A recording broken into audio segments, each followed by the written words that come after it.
A paz do Senhor Jesus para você que está a escutar ou assistir esse vídeo, né?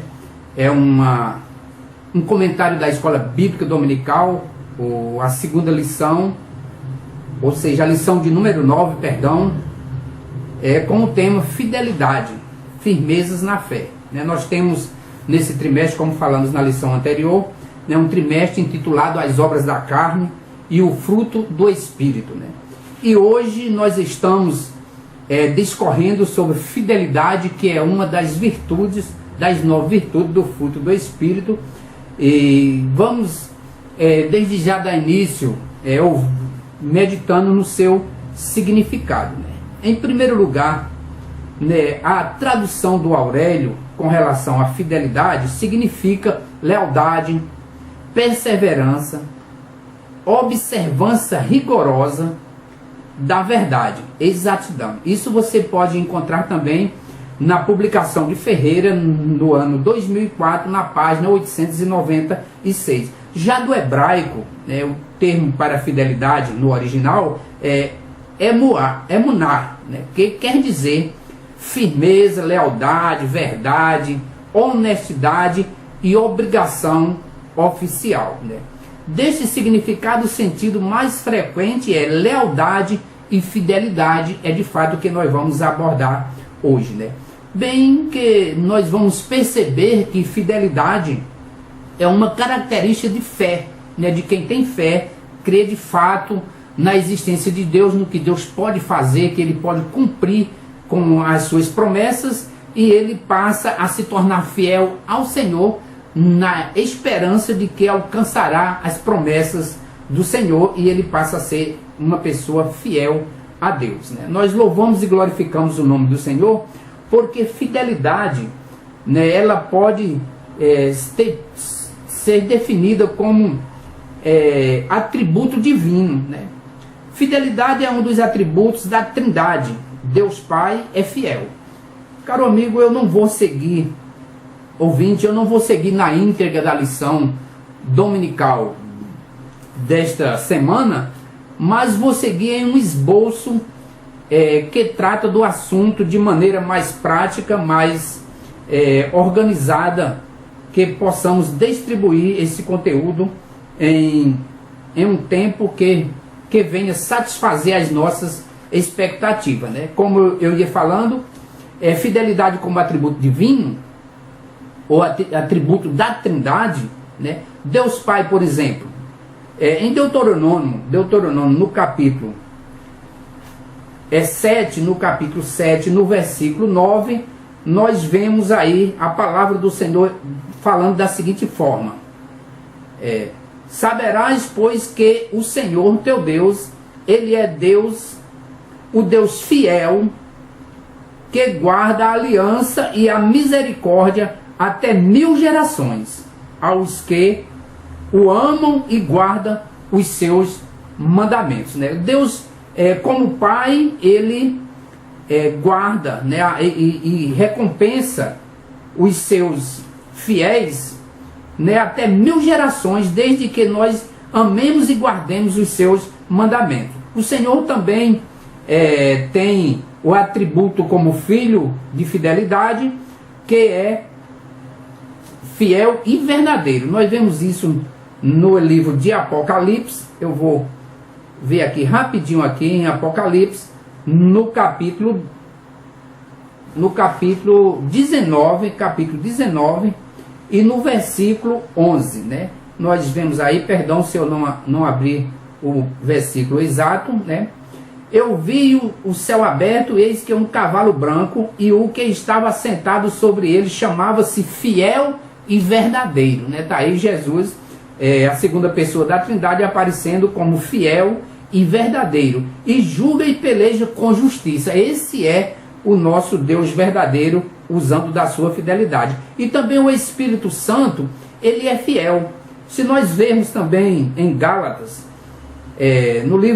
na carta aos Gálatas, no capítulo 5 e o versículo 22, no versículo 22 nós podemos ver aqui é a palavra do Senhor falando sobre essa qualidade do fruto do Espírito, né, uma das 9 qualidades, incluindo as demais, né?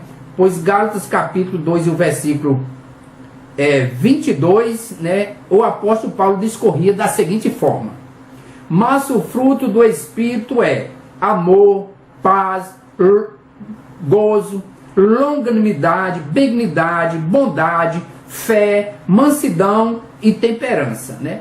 Ele aqui, a palavra fidelidade aqui, vem como a palavra fé, né? Contra estas coisas não há lei, disse o apóstolo Paulo, né? Então fé aqui, em outras traduções das Escrituras Sagradas, então você vai encontrar em lugar de fé a palavra fidelidade, né? Bondade, fidelidade. Nessa tradução que é João Ferreira de Almeida, né, ela fala que trata como fé, né? Esse é o motivo pelo qual não presenciamos a virtude como essa virtude como fidelidade, né? Nós louvamos e glorificamos o nome do Senhor porque Ele jamais mudará o seu caráter. Deus jamais mudará o seu caráter. Nós podemos ver isso no livro dos Salmos, em Malaquias, no capítulo 3, versículo 6, Timóteo, e assim por diante. Não deixará de cumprir o que promete. Ele jamais deixará de cumprir o que promete, porque Ele usa da sua fidelidade para com as suas criaturas, né? No cumprimento de suas promessas a Adão, compare o Gênesis capítulo 3, versículo 15, né, onde ele já prometia ali que ele feriria a... Vejamos na íntegra Gênesis capítulo 3 e o versículo 15, como diz a palavra do Senhor: eu porei inimizade contra ti e a mulher, e entre a tua semente e a sua semente, esta te ferirá a cabeça, e tu ferirás o calcanhar, né? Aí Deus já está, no decorrer das Escrituras, nos acontecimentos, mesmo no Velho Testamento, e passando a chegar no Novo, com o cumprimento da sua morte expiatória na cruz do Calvário. Então cumpre-se essa profecia de que ele disse que feriria, né? Tua semente e a sua semente te ferirá a cabeça, e tu ferirás o calcanhar. E essa profecia da serpente se tornando inimiga da mulher e a mulher inimiga da serpente, né?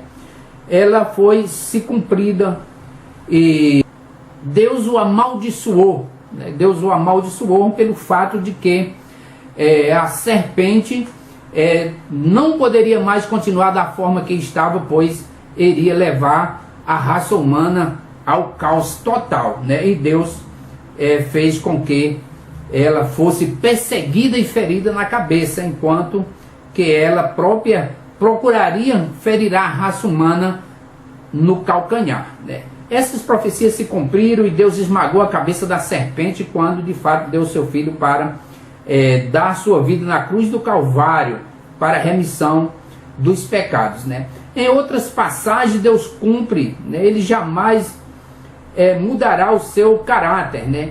Nem deixará de cumprir a sua promessa. A fidelidade de Deus é claramente demonstrada na Bíblia, na natureza, né? Ele demonstrou através da natureza, ele demonstrou no cumprimento das suas promessas a Adão, ele demonstrou no cumprimento das suas promessas a Abraão, quando Deus o prometeu a Abraão, desde o capítulo 12 de Gênesis, né? Nós vemos que Deus ele chama Abraão para uma missão que Abraão não conhecia, para um lugar que Abraão não imaginaria que existia, né? E ele ainda não havia mostrado: vai para uma terra que eu ainda te mostrarei, e far-te-ei uma grande nação, engrandecerei a tua semente, né? E tu serás tanto como a areia do mar, será tanto como as estrelas do céu, né? E assim por diante. E essas promessas se cumpriram de uma maneira maravilhosa e extraordinária, pois para que com o decorrer do tempo essas promessas fossem cumpridas na vida de Abraão, ele teria que ter uma descendência, para que ele, partindo para a eternidade, desse continuidade à busca por essa promessa da parte de Deus, E nós vemos que foi de maneira tremenda, pois Deus veio cumprir na vida de Abraão quando ele já passava dos 80 anos, Sara já passava dos 80 anos, eles já tinham cerrado a sua madre, mas Deus fez de maneira gloriosa reviver ações maternal de Sara, e ela passou a conceber e ter o filho Isaac, que deu continuidade, passando por Jacó, passando por José, passando por Davi, e vindo aí 14 mais 14 gerações mais 14, chegando à pessoa do nosso Senhor e Salvador Jesus Cristo, e cumprindo-se essa promessa que Deus fez de fato à pessoa de Abraão. Deus prometeu a Moisés da mesma forma e cumpriu, que tiraria o povo do Egito, que libertaria como um forte, que daria a esse povo um escape, né, e que eles usariam do despojo, né, dos egípcios, que era uma coisa difícil, pois eles estavam tremendamente escravos ali. E nós vemos por mão forte e por braço estendido que Deus cumpriu. Em Êxodo no capítulo 3, versículo 21, nós vemos aí as promessas de Deus na pessoa de Moisés. Já no capítulo 12, o versículo 35 e o 36, nós vemos ali quando Deus despoja de uma maneira sábia, de uma maneira inteligente para cumprir as suas promessas, a sua fidelidade para com a humanidade. Ele jamais um egípcio conseguiria tomar um hebreu conseguia jamais tomar um objeto, alguma coisa de valor dos egípcios, mas nesse momento da saída deles para o deserto, Deus o fez de uma maneira gloriosa, e eles pediam às suas vizinhas egípcias, né, ouro, prata, vestes, né, tudo o que eles precisavam, utensílios para o seu trabalho doméstico na caminhada e assim por diante, e aquelas pessoas que eram proibidas de contribuir com o povo de Deus. Você pode conferir isso, não vou ler para não tomar muito tempo, você pode conferir isso em Êxodo no capítulo 12, versículo 35 e 36. Eles se despojaram voluntariamente para suprir a necessidade do povo hebreus, porque Deus estava velando com a sua palavra para cumprir. Com Davi também não foi diferente. Nós podemos ver aqui em Samuel, veja só, nós podemos ver aqui em 2 Samuel, capítulo 7, e o versículo 12 e o 13. Vejamos aqui a palavra do Senhor. No versículo 12 e o versículo 13. Quando teus dias forem completos e vieres a dormir com teus pais, então farei levantar depois de ti um dentre a tua descendência, o qual sairá das tuas entranhas e estabelecerá o seu reino, né? Talvez você possa até pensar aí que Deus aqui está falando para Davi, da pessoa de Salomão, né? Talvez você possa pensar, mas Deus aqui está falando da pessoa que ele prometeu lá em 3:15 de Gênesis, a mulher que um feriria o outro, um feria a cabeça, o outro feriria o calcanhar, né? E aqui o que ia ferir e esmagar a cabeça da serpente era o próprio Jesus Cristo, que era da descendência de Davi, né? E chegou até a pessoa de José e Maria, né? Descendentes de Davi, vindo da descendência de Davi, para cumprir-se a palavra do Senhor. Ainda no versículo 13 nós vemos: este edificará uma casa ao meu nome, e confirmarei o trono do seu reino para sempre. E confirmarei o trono do seu reino para sempre. Quem destruirá o trono ou o reino de Jesus Cristo mais em cima da face da terra, né? Deus cumpriu a sua palavra na íntegra e cumpriu a promessa que fez a Davi.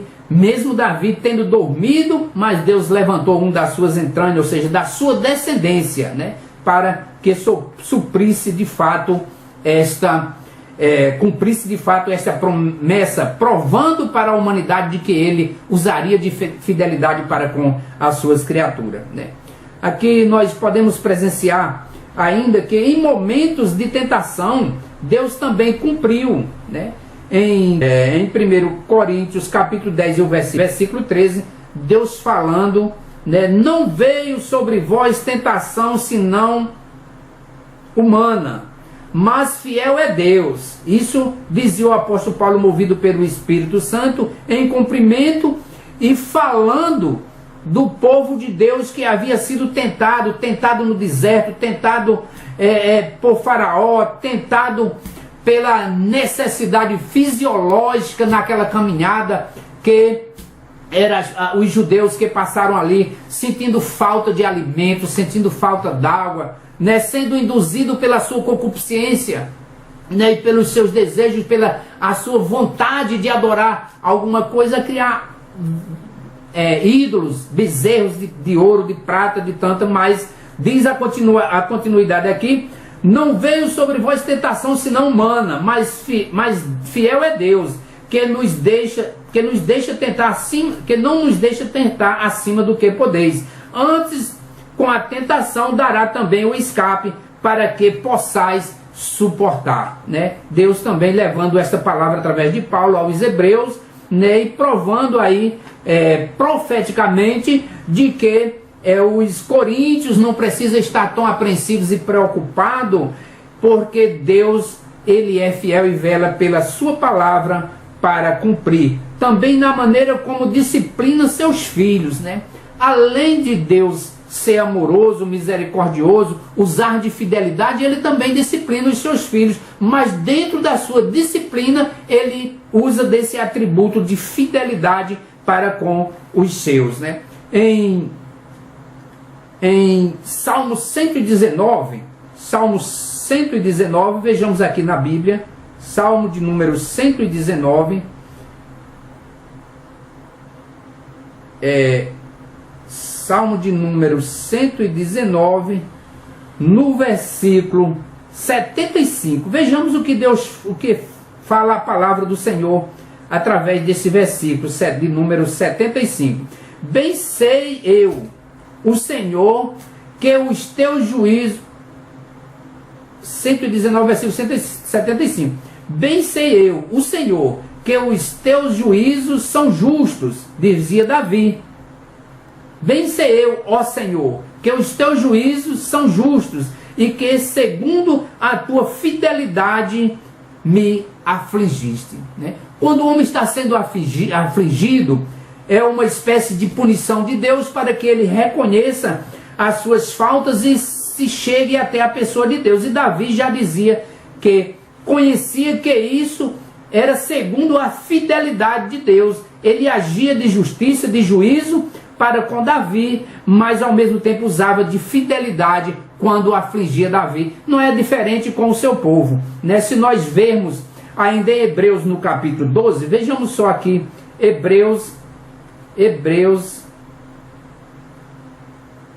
no capítulo 12, né? O Senhor dando aí uma confirmação, capítulo 12, o versículo 6, desta passagem bíblica, quando diz: porque o Senhor corrige a quem ama. O Senhor corrige a quem ama e açoita a qualquer que recebe por filho, né? Ele corrige a quem ama e açoita qualquer que recebe por filho. E enquanto ele está açoitando, né, e corrigindo aquele que ama por filho, aí vem aí esse atributo de fidelidade da parte de Deus, de que disse Davi: pois eu bem sei que era a tua fidelidade sobre mim, sobre a nossa pessoa, né? Pois bem, nós vimos aí fidelidade como atributo de Deus, mas também nós podemos ver fidelidade como atributo do Espírito, ou seja, como fruto do Espírito Santo. A palavra fé refere-se normalmente à confiança em alguém ou alguma coisa. A palavra fé refere-se normalmente à confiança em alguém ou alguma coisa. Da palavra aqui, como outra evidência, a vida controlada pelo Espírito Santo. Nós louvamos e glorificamos o nome do Senhor, porque, no entanto, a palavra também refere-se a produzir confiança e fé, a saber, a fidelidade, a confiabilidade. Ambos os significados podem também referir-se a... Ambos os significados estão no uso da palavra aqui como outra evidência da vida que controlada pelo Espírito Santo.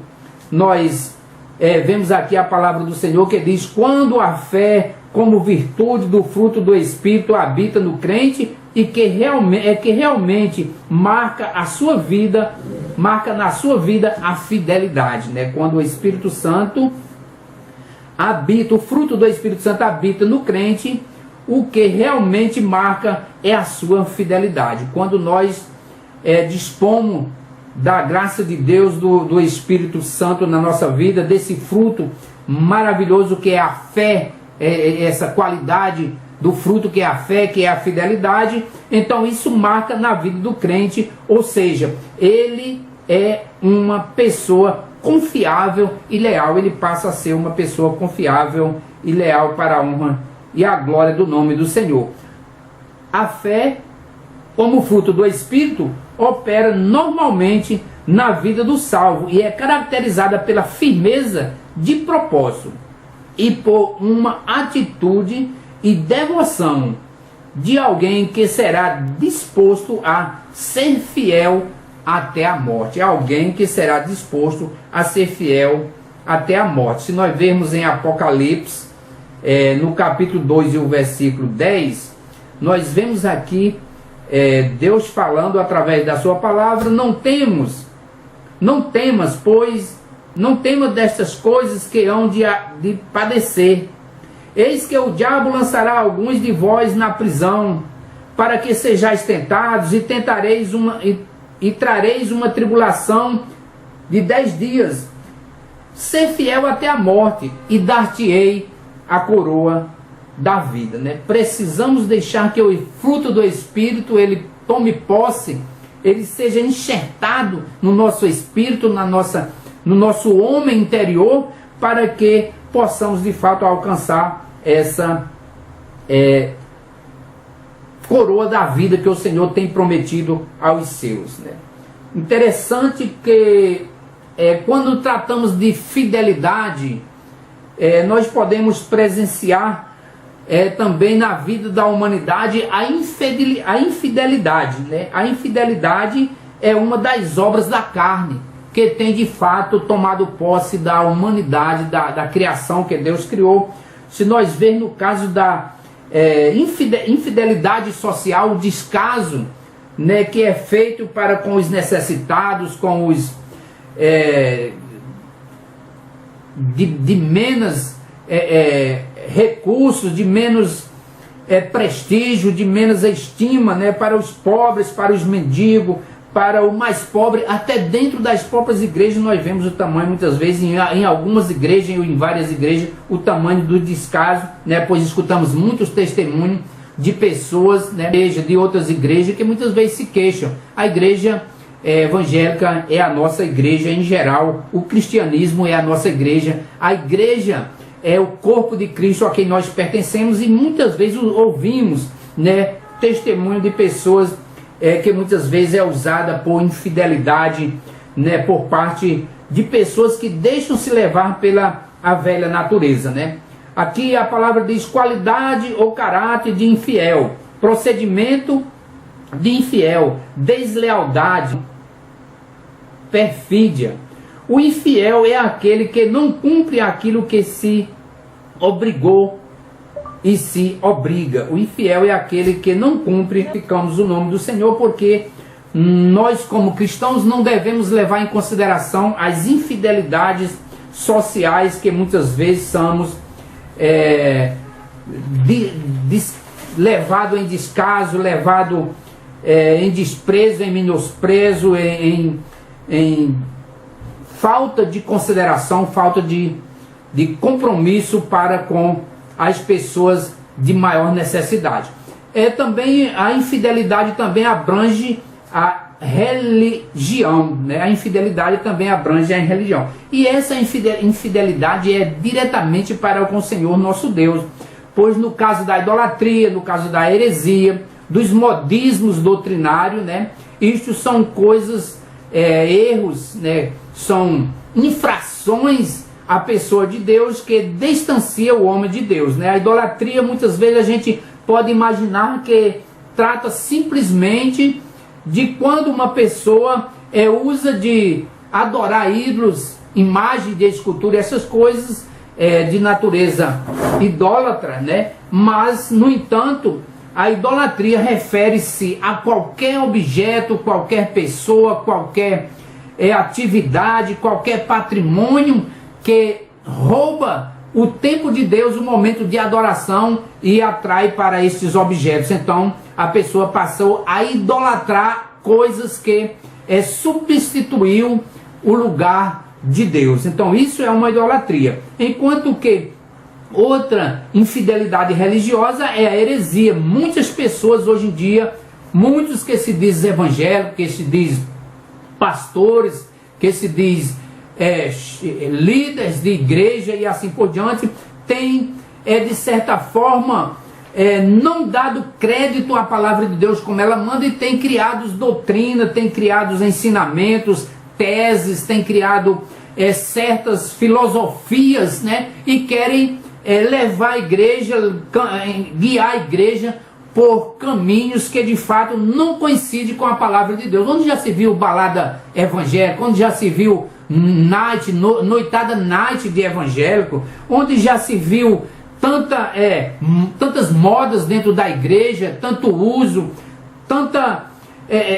vestes esquisitas e sexuais dentro da igreja do Senhor, onde a palavra do Senhor diz que, principalmente quando se trata da mulher, que o seu enfeite não seja no frisado, no uso de veste, de joia, com postura de vestido, mas sim na pessoa interior, né, coberto de santidade, coberto de pudor, de santidade e pudor, assim, para se demonstrar realmente que é um cristão e que tem uma vida transformada, né? E muitos estão criando aí modismos e doutrina dentro da igreja e ainda dizem que é a obra de Deus e que estão fazendo a vontade de Deus. Por esse motivo é que logo no segundo mandamento, por meio de Moisés, o Senhor proíbe qualquer tipo de...